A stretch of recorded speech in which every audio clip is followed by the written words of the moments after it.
Solo Sikoa told Roman Reigns to go to hell, and the tribal chief just declared the most personal war in Bloodline history. There was an olive branch. That is the detail that makes everything that follows so completely, so irreversibly, so catastrophically Roman Reigns' most personal declaration of war. Not the standard competitive program between a champion and a challenger. Not the institutional conflict between a faction leader and a rival faction. An olive branch. An actual, genuine, family-first attempt to resolve the most significant unresolved thread in the Bloodline saga's current chapter through the one mechanism that Roman Reigns' entire character claims as its most foundational value: family. Roman sent Jacob Fletcher to SmackDown, not as a threat, not as a competitive warning or a championship-adjacent power display, as an invitation. Come home. Rejoin the family. The tribal chief, who has just delivered the most dominant Night of Champions performance of his championship career and who has been managing the most simultaneously pressured competitive landscape of his post-WrestleMania reign, choosing in the midst of all of it to extend the specific, personal, entirely non-institutional gesture of a family reconciliation offer to the cousin whose alternative bloodline has been the most significant parallel threat to Roman's authority since the post-WrestleMania period began.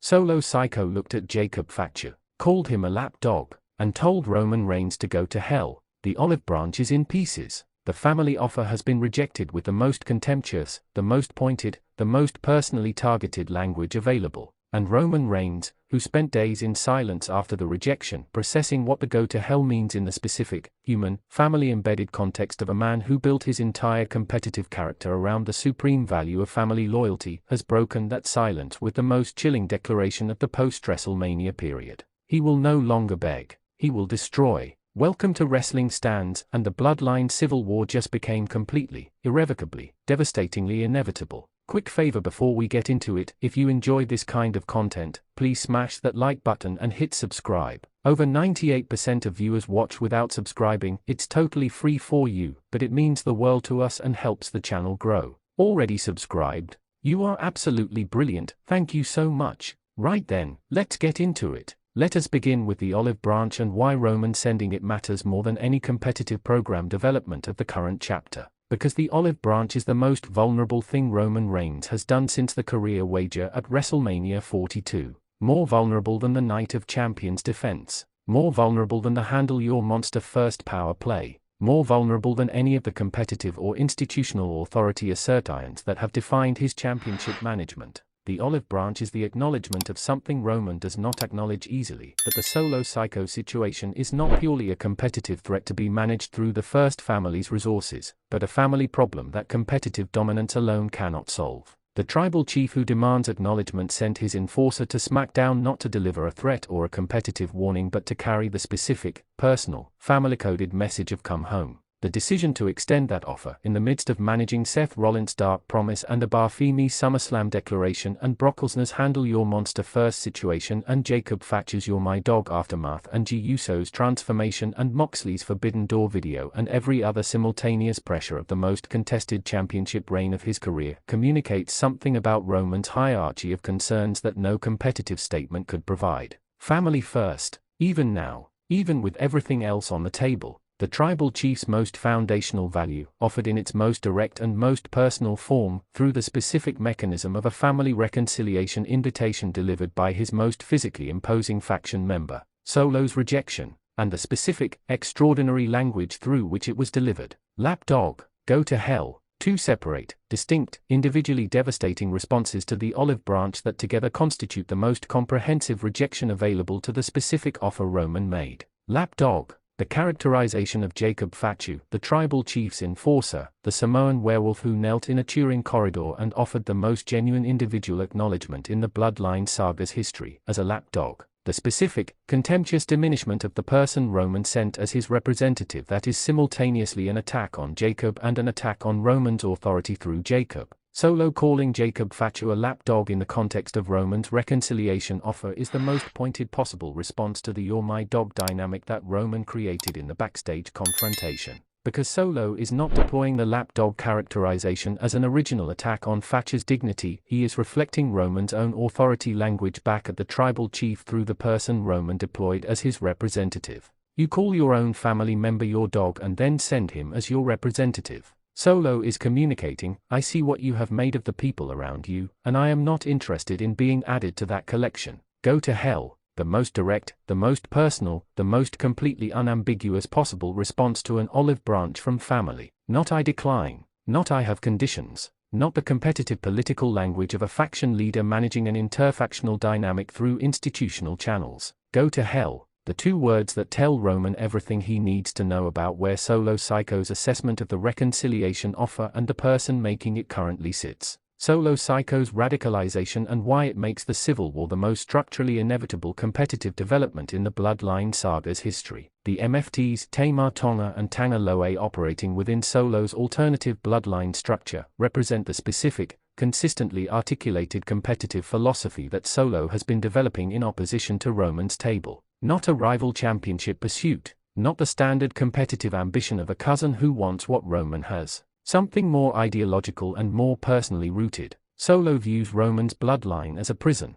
The specific characterization, the structure that only humiliates family members rather than elevating them, is the most damning possible reading of everything the post-WrestleMania First family has produced. The compelled acknowledgement from Jacob Thatcher, the You're My Dog backstage confrontation, the Giuso transformation into Roman's errand boy, the institutional deployment of every family member's competitive capability in service of the Tribal Chiefs Championship management rather than in service of the family members themselves. Solo has been watching all of this, from outside the structure that Roman built and then reconstructed and then defended at Night of Champions. And what Solo sees, the prison characterization, is the most honest external assessment of the First family's actual operational dynamic that the Bloodline saga's current chapter has produced. Not the dynastic, family-first institution that Roman's acknowledgement demand presents as its foundational philosophy, a structure in which family members are dogs and errand boys and compelled acknowledgement producers and lapdogs sent as representatives, a structure in which the Tribal Chiefs Championship management takes precedence over every individual family member's dignity and competitive standing within the structure they are supposedly part of. Solo's Go to Hell is not just the rejection of an olive branch.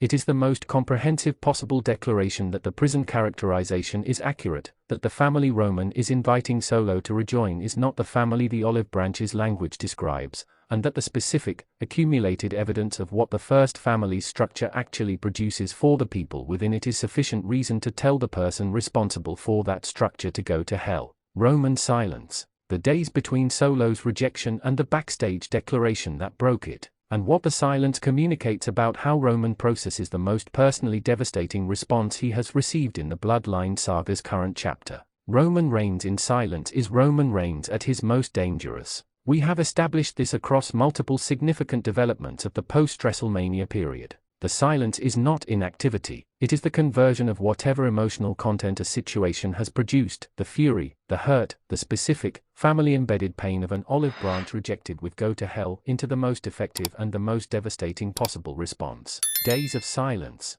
the WWE Universe wondering, the competitive landscape operating without the Tribal Chiefs' direct input, and then the backstage declaration, cold, calm. The specific, icy register of Roman Reigns at his most completely settled in a decision that has moved beyond anger into something more permanent and more dangerous. He will no longer beg, he will destroy. The distinction between those two positions is the most significant individual competitive and personal shift in Roman's post-WrestleMania character arc. The olive branch, the family invitation, the come home was the begging. Not literally, not on knees. But the gesture of extension, the vulnerability of offering something that can be rejected, the specific, human exposure of asking someone to choose you and the family you represent. That was the begging. And it was rejected with Go to Hell. The no longer begging position is the Tribal Chief permanently removing the family reconciliation mechanism from his competitive and personal management toolkit where Solo Sikoa is concerned. The come home is off the table. The olive branch option has been foreclosed.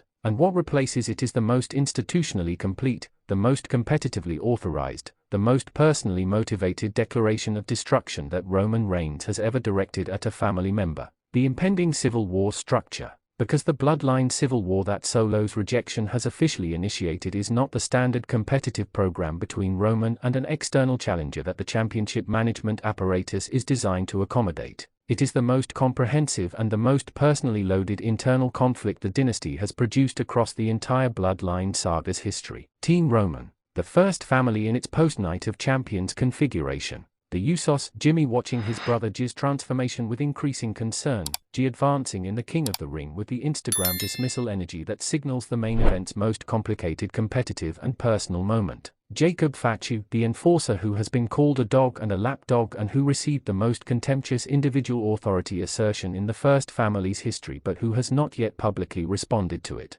Zilla Fatu, whose debut loyalty declaration stood with Roman against his brother. Seth Rollins, the dark promise still operational, the competitive and personal dynamic with Roman at its most fraught. Moxley, the Forbidden Door video still reverberating, the third Shield member's intention still the most productively uncertain element of the entire landscape. Team Solo, the MFTs Tamar Tonga and Tanga Loa, the most consistently and the most completely committed members of the alternative bloodline, whose operational loyalty to Solo has not been complicated by the institutional pressures and the personal dynamics that the first family's most recent period has produced. Solo himself, the most personalized and the most ideologically committed opponent Roman has faced within the family structure, whose prison characterization of Roman's bloodline is backed by the accumulated evidence of everything the post-WrestleMania period has demonstrated about what the first family's authority structure actually produces for the people within it. The Civil War's most dramatic element is not the competition between these two sides. It is the specific, individual positioning of every first family member within the conflict, the specific question of whose team each person is actually on when the Civil War reaches the competitive moments where institutional compliance and genuine loyalty diverge most completely. Solo Sikoa sealed his own fate with Go to Hell,